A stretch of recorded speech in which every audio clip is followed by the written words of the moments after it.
we see Nigeria's earnings season is gathering momentum, offering investors one of the clearest windows into the health of corporate Nigeria and the broader economy, from manufacturing, agriculture to financial market infrastructure.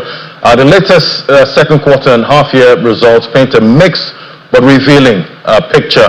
Joining me now for this conversation, we have Mr. Tajuddin Ibrahim is the Director, Research and Strategy, Chapel Hill, Denham. Great to have you on the show, sir. Good morning.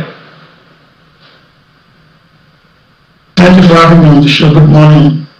So now we're deep into the second quarter H1 earnings season. From the results, we've seen so far, what is the biggest takeaway about the health of corporate Nigeria? I think the biggest takeaway is that corporate Nigeria is not completely immune from macroeconomic developments, macroeconomic indicators, because we have those numbers reflecting positive impact around relatively stable exchange rates, negative impact around inflation rising, and also a bit of a mild impact when you look at it from a production or GDP standpoint. So I would say, broadly speaking, it is more like a mixed bag, because all of those macro indicators had their role to play in each of the results that have been published by corporate Nigeria so far. We see these earnings were delivered, against the backdrop of moderating inflation, relatively stable exchange rates, but still high interest rates. Which of these factors are having the biggest impact on corporate profitability?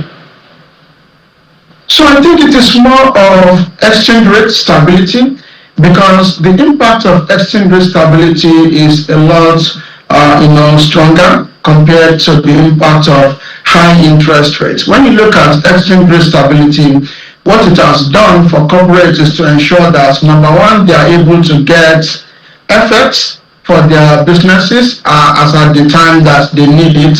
Number two, it has allowed for their earnings to be stable, because those of them that have foreign currency borrowings are not booking foreign exchange losses, because we have stable exchange rates as we speak. If you look at Nigeria, or corporate Nigeria, about 2-3 years ago, they were booking negative earnings, recording negative earnings because of FX devaluation impact. That has been put behind us as we speak, and we have the stability of the exchange rate supporting the performance of businesses. Interest rate remains high, no doubt, but the reality is that exchange rate has a more devastating impact if it was to depreciate or be devalued compared to the relatively high interest rate environment we are in. So it is more of FX rate. I remember before, before we had stability, we're always looking out for the FX losses, for most of those companies. But definitely that's been behind us for a while now. But let's dive deep into some of these earnings. Let's kick off with Okomu Oil now. Earnings per share, that fell by 37.5%. Lower revenue in the second quarter. H1, we also see revenue down by 3.5%, net profit down 16.4%, earnings per share, as I said before, 16.4% lower H1. So we're seeing losses in Q2 and H1. Is this largely a company-specific issue, or does it reflect broader pressures facing Nigeria's agricultural sector? I think it is a reflection of two major factors. Number one, it is a reflection of global supply, which has improved significantly, and also it is a reflection of the imports of relatively competitive products by Nigerians, given the stability of FX. When you have FX rates being stable, it is far cheaper for people to import crude palm oil from other countries relative to buying it locally in Nigeria. So that played a major role. And I think what is also similarly specific to Okomu, in my view, is the fact that it appears like they need to do more around accelerating their sales and distribution. And I say this because inventory grew by almost 100% over the review period. So when your inventory rises that much, what it implies is that you are not really pushing out as much volume as you should as a company for you to generate revenue. So if you look at the numbers, revenue down by 7.5% in the second quarter, and in the first half of the year down by close to 4%. So it is not really a good time for Okomu, largely because of global development and partly because they also have their own specific issue that I believe they have to address. All right, let's look at the cement giants now. Starting off with Bois Cement, they reported a 79% surge in H1. That's for pre-tax profit.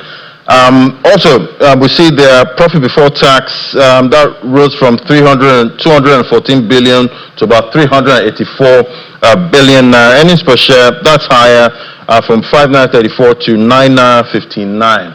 I guess this one's a no-brainer. I guess the cement business is booming.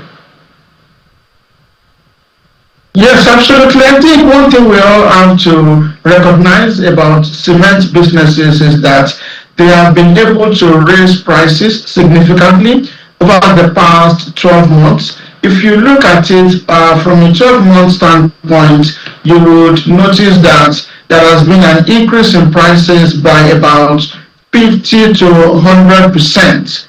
By the cement manufacturers, and that is really supporting their revenue. So the revenue that we are seeing for Bois Cement is largely driven by the price increases it has implemented in the past 6 months. And I think also the profitability is robust, largely because it has been able to manage costs more efficiently.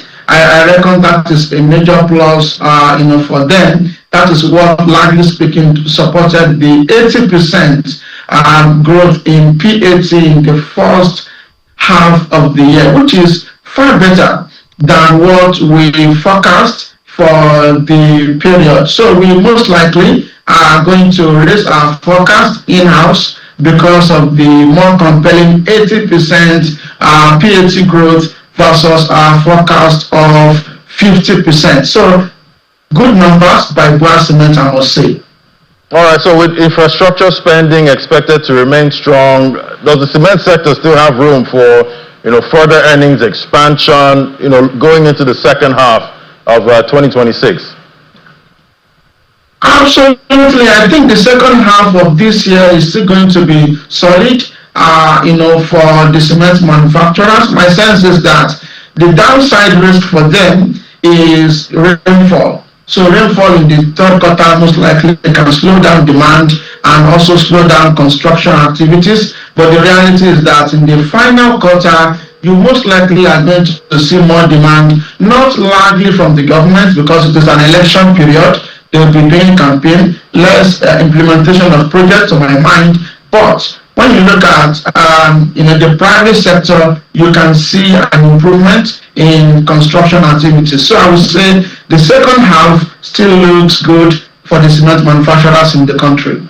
All right, and let's look at HBM Nigeria now, formerly Lafarge. They also delivered 318 billion naira. That's for H1 profit. Looking at that one, I guess what stands out for you there?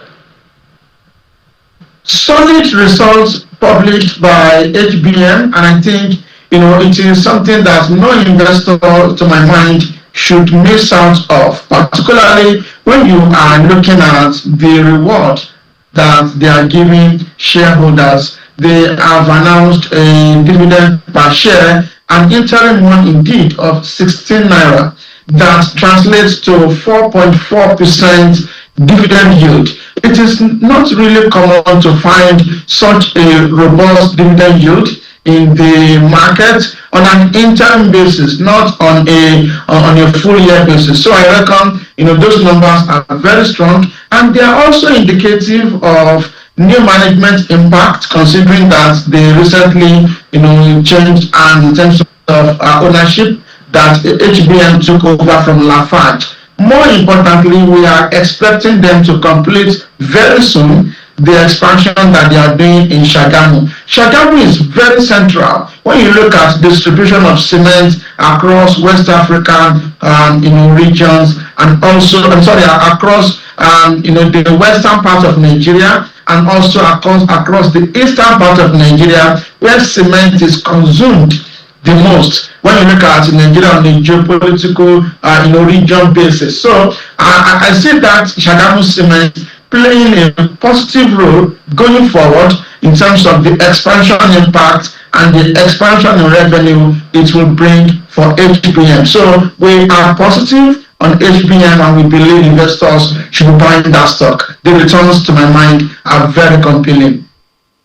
All right, now let's flip over to infrastructure. Now that's NGX Group. They posted 14.76 billion naira pre-tax profit. Now the first half of 2026. We've had a bull run, for the longest time, in this market. I guess this is expected. The revenue will be up, transaction fees up 169% compared to the first half of 2025. But what do you think about the listing fees, though? 2.38 billion.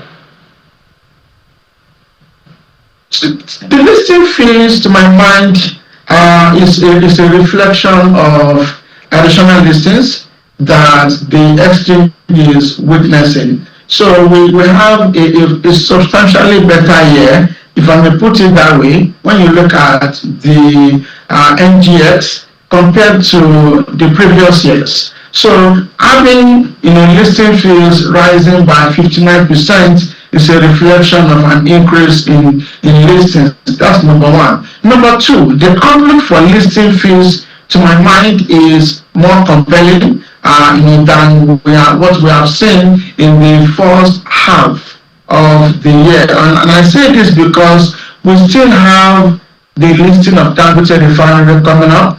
We still have one or two other listings that we know in-house, but I cannot speak to currently openly, that are also coming up in the second half of the year. So those listings, to my mind, will broadly speaking be supportive of the listing phase of the NGS group in the second half. And I think one thing we should not miss out is that when you have a solid year of investment, what it means is that the NGS group as an exchange will be making a lot of money. My sense is that no investor should miss out of that opportunity, because most likely dividend announcements will be a lot more robust this year compared to the previous year. And I think we have to also recognize that NGS is a unique company. There is almost no competitor for it when you talk about stock trading. So you are buying NGX, you are buying a unique asset. You are buying a unique company because of the kind of business that it does. So those numbers are very solid, and the outlook remains robust in my view. Right, and normally exchanges do very well in a bull market. Listing fees, transaction fees, and all of that, they usually rise. Thank you so much, Mr. Tajuddin Ibrahim, Director of Research and Strategy, Chapel Hill Denham. Thank you for coming on the show today. Thank you very much.